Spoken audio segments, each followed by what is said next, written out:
տնտեսական խնդիրներն էին, որը որ ես տեսնում էի, որ գործող իշխանությունը ուղղակի խնդիր է դրել Հայաստանը վերածել туриզմի ու սպասարկման ոլորտի եւ մաքսիմալ արագությամբ ուզում է ձեռնարկություններից ազատվել, ընդ որում դրանցից ազատվում էին վատ կոռուպցիոն տարբերակներով, հիմնականում սնանկներով, որ մաքսիմալ էժան լինի ու համապատասխան մարդիկ այդ էժանով արագ գնեն, հետո հասկացա, որ դրա իմաստը կազմակերպված պետության այո, հայտնի անվանման տակ մտցնելն էր, որ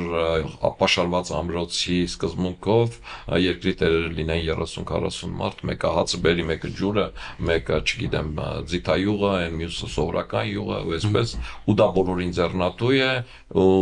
ձեռնատու է, որ ամրոցը պաշարված մնա, դրա համար էլ Վարդան Օսկանյանն ասում էր 100 տարով էլ կարող ենք փակ սահմաններով ապրել եւ այլն, այսինքն ստեղծում էր մի իրավիճակ, հարուստների մի խումբ, որոնք Հայաստան ապրանքներ են ներկրում, այդ իրանց ձեռնատու է, սահմանները բացվի,